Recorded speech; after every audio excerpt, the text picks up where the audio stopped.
Lo que pasa es que si los consejeros del INE admiten, dan trámite, acatan esta suspensión, estarían violando lo dispuesto por el artículo 6.2 y se podrían meter en un grave problema. Las autoridades solo pueden hacer aquello que está expresamente establecido en la Constitución o las leyes. Tengo en la línea y le aprecio mucho a Hamlet Almaguer, consejero nacional de Morena y maestro en Derecho Constitucional.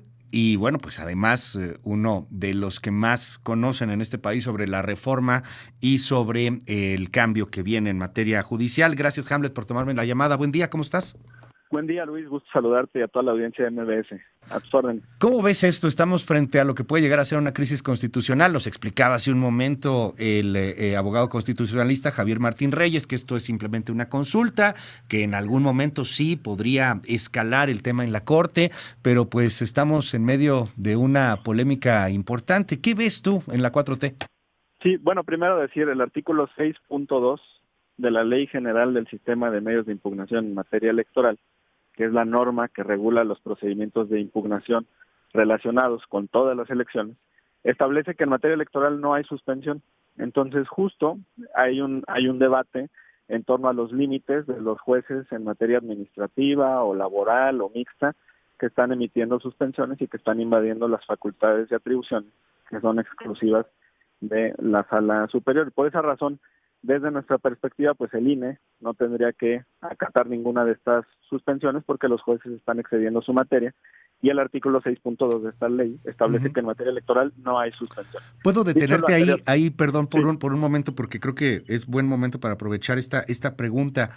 Esa es su consideración, así lo dijiste tú, y además de ser de la 4T, pues eres un hombre de leyes, Hamlet, o sea, lo has demostrado en muchas ocasiones, se te considera pues una persona muy conocedora del derecho, un jurisconsulto, pues. Gracias. Está bien que ustedes lo consideren así, pero no tiene que ser esto al final decisión de un juez. O sea, estos llamados que está haciendo Monreal a línea, que no le hagan caso, este asunto de un Oroña hablando de, pues el artículo pedorro. O sea, híjole, no es al final la decisión final la de un juez, no la de ustedes, Hamlet. Lo que pasa es que si los consejeros del INE admiten, dan trámite, acatan esta suspensión, estarían violando lo dispuesto por el artículo 6.2 y se podrían meter en un grave problema por desacatar el texto de la ley especializada en materia electoral. Acuérdate que hay un principio, ¿no? Ley especial rige sobre ley general. Ese es un criterio de especialidad que existe en todas las materias del derecho. Y por esa razón, pues los consejeros del INE están vinculados primero a acatar la legislación en su materia que establece que no existen las suspensiones. Y esto es así por una razón fundamental. Como los procesos electorales son tan ágiles y los plazos son tan cortos, ya tú dabas algunas fechas relevantes, Sí, ya. pues decir que quedan menos de 250 días para la jornada electoral y están todas estas etapas que tú mencionas, por lo que una suspensión podría tener efectos pues muy nocivos para el desarrollo del proceso en su conjunto. Por eso tú ves que en otras elecciones de cualquier cargo popular pues no existen estas suspensiones. Y están ahí los recursos ante la Sala Superior que son relevantes. Ahora, frente a la Corte, pues decir claramente que en nuestro país existen 5 medios de control constitucional, 4 son jurisdiccionales, es decir, se promueven ante los jueces y 1 es administrativo. Y estos serían los medios para controlar que cualquier norma secundaria o tratado internacional no vayan en contra de la Constitución.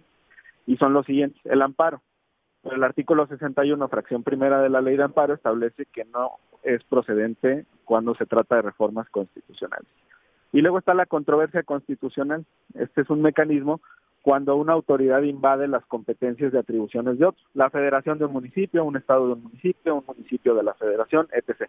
En estos cruces normales del ejercicio de atribuciones, a veces se invaden las competencias y por eso se creó este mecanismo. Marco Cortés decía el otro día en otra cadena radiofónica que ya estaba reclutando alcaldes para que presentaran controversias constitucionales. Pues decir nada más que no existen los poderes judiciales municipales. En razón de lo anterior, pues no se está invadiendo ninguna competencia o atribución de los ayuntamientos. Ya. Y la reforma también fue muy respetuosa de las atribuciones de los congresos locales y los constituyentes locales para que hagan su propia reforma para elegir jueces y magistrados. Ya. El tercer medio es la acción de inconstitucionalidad. Y ahí se requiere, por forma, 1/3 de las firmas de los integrantes de la Cámara o del Senado. Y la oposición, pues no los tiene. En otra idea muy brillante de Marco Cortés, expulsó al voto 86 a Yunes de la bancada, y sé que ha sido muy crítico con ellos, te seguí en tus programas. Gracias, Hamlet. Pero se le olvidó que por criterio de la Corte existe el arrepentimiento y se permite que legisladoras y legisladores que han votado a favor de una norma en el Pleno después se arrepientan y firmen la acción de inconstitucionalidad. Pues quizá por su desconocimiento jurídico se apresuró, porque lo ideal hubiera sido que buscara la firma aunque hubiera votado a favor. Pero bueno, y finalmente el cuarto mecanismo es precisamente el de los medios en materia electoral. El quinto es administrativo y es el veto. Cuando una norma general se aprueba en el Congreso, el presidente, la presidenta tiene la facultad de vetar, pero ¿cómo se supera ese veto? Regresa al Congreso y se reúne 2/3, se supera. Entonces, por esa razón, los teóricos, y yo me uno a esa doctrina, establecen que en materia de reforma constitucional el veto nace vencido porque ya fue aprobado con los 2/3. Y la Corte se acaba de crear un nuevo mecanismo sacado de la manga, que es precisamente a través de este trámite a consulta, o consulta a trámite, pero hay que decir, la ley secundaria establece que las consultas a trámite son útiles cuando existen controversias dentro del Poder Judicial, no para regular lo que ocurre con otros poderes. Dime ahí en este último punto, porque sí, ahí nos has explicado rápidamente los 5 puntos para una controversia constitucional, creo que es importante.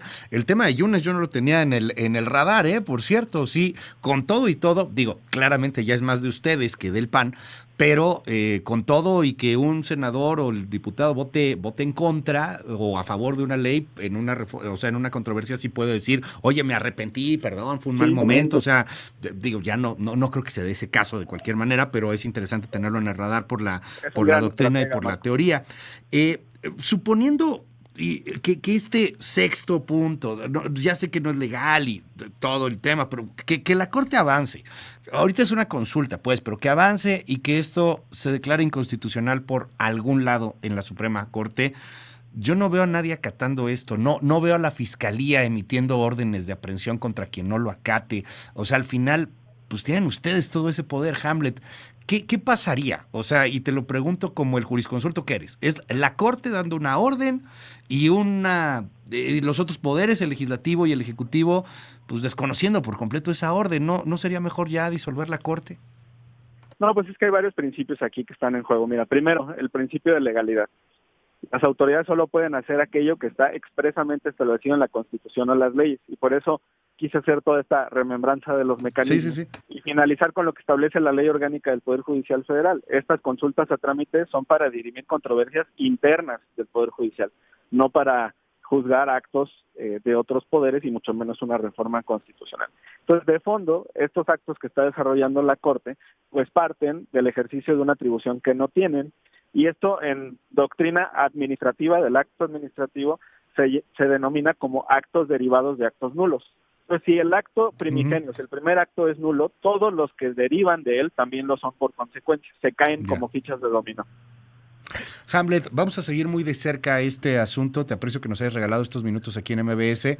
Y bueno, pues ya a reserva de un debate un poco más profundo y de explicaciones un poco más profusas, estamos en comunicación. Te agradezco mucho, Luis. Buen día. Gracias. Es Hamlet Almaguer, es integrante de la Cuarta Transformación, exdiputado y bueno, pues también uno de los conocedores, de hecho, artífice en algún momento, de esta reforma al Poder Judicial.